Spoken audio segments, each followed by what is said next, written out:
Isa na naman pong mainit na balita ang ating pag-uusapan ngayon na tiyak na magugustuhan mo kung ikaw ay isa sa mga naghihintay na magbunga ang matagal mong minina dito kay Pi Network. Ayon po sa mga ulat, ngayong araw ay may 2.8 million Pi coins na ilalabas or ia-unlock mula sa sistema ni Pi Network. Pero ang tanong ng karamihan ay babagsak ba ang presyo ni Pi coin dahil dito o may pag-asa pa ba siyang tumaas muli? Kaya yan po ang siyang ating pag-uusapan sa video na ito. Pero bago po tayo magpatuloy ay pakibasa na lamang po muna ang disclaimer dito sa ibaba ng ating screen. Ayan, simulan po natin sa unang katanungan kung ano nga ba ang ibig sabihin ng token unlocking at bakit po ito mahalaga. Para sa mga hindi pa gaanong pamilyar, ang token unlocking ay tumutukoy po ito sa pagbubukas o paglabas ng mga naunang nakalak na Pi coins sa market. Ibig sabihin, ang mga tokens na dati ay hindi pwedeng galawin o i-trade o pwede na ngayong i-trade ay pwede na ngayong ibenta sa mga exchanges. Kaya yan. Ngayon is bakit po ito mahalaga? Simple lamang po ang kasagutan dyan. Kapag maraming token po ang sabay-sabay na pinakawalan, tataas po ang supply sa market kapag yan po yung nangyari. At kung hindi po sapat ang demand, ito po ay magre-resulta sa pagbaba ng presyo. Kaya dito po sa mundo ng crypto, supply and demand pa rin ang siyang naglalaro. Ngayon is ilang Pi coins nga ba ang ilalabas ngayong araw at sa mga susunod na buwan? Ayan, malaki-laki po. Ayon po sa datos ng PiScan ay may 2.8 million na Pi coins ang i-unlock ngayong araw. Ayan, laki po niyan, 2.8 million. Pero hindi dyan po nagtatapos ang kwento. Bago po matapos ang buwan ng April 2025, ngayong buwan po yan, ay aabot na po sa 108.9 million na Pi coins ang kabuang naka-unlock. Ayan, laki na. At sa loob ng susunod na 12 buwan, mahigit 1.5 billion na Pi coins ang unti-unting ilalabas sa sirkulasyon. Kaya ayan, magiging billion na po ang magiging circulating supply ni Pi coins kapag nangyari yan. Yan po ay sa susunod na 12 buwan. Kaya palaki ng palaki. Kaya kung ang pagbabasihan po talaga natin dito ay ang law of supply and demand, talagang maapektuhan po talaga ang presyo ni Pi coin at magdudulot ito ng matinding pagbagsak unless na sasabay yung demand nito or maraming magkakaroon ng interest. Yan. At para mangyari po yan ay talagang kailangan po talaga na gumawa ng paraan ang Pi core team para makapag-attract ng mas maraming investors. Dahil kung wala, yan, matatalo ang mga buyers o yung demand. At yung supply ang siyang magkukontrol sa market nito. At yan, alam na natin kung ano ang mangyayari kapag naging ganyan ang kalagayan ni Pi coin. Ayan.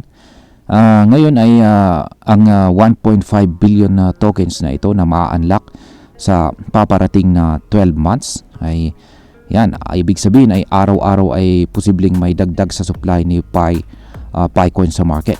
Kaya yan, dapat nating bantayan ang bawat galaw sa presyo. Isa pang mahalagang detalye ay sa petsa na December 2027. Yan, kasi pagsapit po ng December 2027, inaasahang magkakaroon po ng pinakamalaking unlocking event dito kung saan ay 432 million na Pi coins ang sabay-sabay na ilalabas. Yan, mukhang mabilis po nilang ilalabas ito at ibabagsak sa market. Ang laki po niyan, 432 million na Pi coins. Kaya tandaan po natin yan, December 2027. Kaya ayan, pero kung may tiwala naman po talaga tayo rito kay Pi Network, pagsapit po ng December 2027, yan, alam natin na posibleng bumagsak po sa napakababang presyo ang Pi coins at magandang opportunity po para bumili rito. At yan ay gaya ng sinabi ko kanina, ay yan ay kung meron tayong tiwala sa future ni Pi Network. Yan. Pero pag hindi, ay syempre iwasan na po natin or bago mo mag December 2027 ay mag-take profit na tayo at iwasan na natin itong si Picoin. Kung yan ay kung wala naman na po tayong nawalan na tayo ng tiwala dito kay Pi Network. Yan, ngayon is paano po naapektuhan ang presyo ni Picoin nitong mga nakaraang buwan. Ayan, kung babalikan po natin ang nakalipas na nitong nakalipas na buwan na February 20, ang presyo po ni Pi ay nasa presyong 0.1071 lamang. Yan, napakababa. Pero pagkatapos po ng ilang araw ay bigla itong sumabog pataas at halos umabot po ito sa $3. Kaya isipin mo yan, tumaas po siya ng 2,688.79% sa loob lamang ng isang linggo. Pero syempre, gaya ng ibang mga bagong crypto projects, hindi po ito nagtagal sa mataas na presyo. Yan, kitang-kita naman po natin dito sa chart. Ayan, tumaas po siya ng mabilis, tapos dahan-dahan po siyang bumagsak. Kaya nung pagsapit po ng February 27 ay dito na po talaga siya nagsimula na humina ang momentum ni Picoin. Kaya mula noon hanggang April 14 ay unti-unti pong bumaba ang kanyang presyo ng mahigit 81%. Ngayon si Picoin ay nakikipaglaban para manatili sa pagitan po ng presyong 0.4040 hanggang 0.7894. Kaya ayan, ngayon ay ano po ang posibleng epekto ng 2.8 million token unlocking na ito sa presyo ni Picoin. Ayan, dahil may bagong 2.8 million tokens na papasok po sa market, may posibilidad na tumaas po ang pressure pababa sa presyo or tataas po ang selling pressure. At bakit? Ayan, kasi mas maraming Pi token holders ang maaring magbenta, lalo na yung matagal nang naghihintay ng pagkakataong i-cash out ang kanilang minina. Ayan, marami po talagang gustong magbenta na at kunin yung kanilang pinaghirapan o pinag-ipunan na pera. Pero hindi lang ito basta simpleng pagbaba ng presyo. Para sa ibang mga investors, ang unlocking na ito ay sinyalis po ng transparency at saka maturity ng project. Ibig sabihin ay seryoso po ang Pi Network sa roadmap nito at hindi ito nagtatago ng impormasyon. Ngayon is ano po ang dapat nating bantayan bilang mga Picoin holders at saka traders. Ayan, una ay yung liquidity. Kapag mas marami pong tokens ang nasa market, mas madali po itong i-trade. Pero kung wala pong demand, babagsak ang presyo. Pangalawa ay ang investor behavior. Kapag marami po ang nagbebenta ng sabay-sabay, bababa po ang presyo. Pero kung mas marami ang bumibili, posibleng tumaas muli ito. Kaya ito po yung nangyari sa unang unlocking. Ayan, marami pong mga sabay-sabay. Halos majority po ng mga Picoin holders ay sabay-sabay silang nagbenta para kunin yung kanilang para mag-cash out or kunin po yung kanilang totoong value ng kanilang o i-convert sa fiat currency yung kanilang Picoin. Kaya yan po yung isang dahilan kung bakit unti-unting bumagsak ang presyo ni Picoin mula $3 hanggang sa kasalukuyan. Pangatlo ay bantayan po natin ang price stability.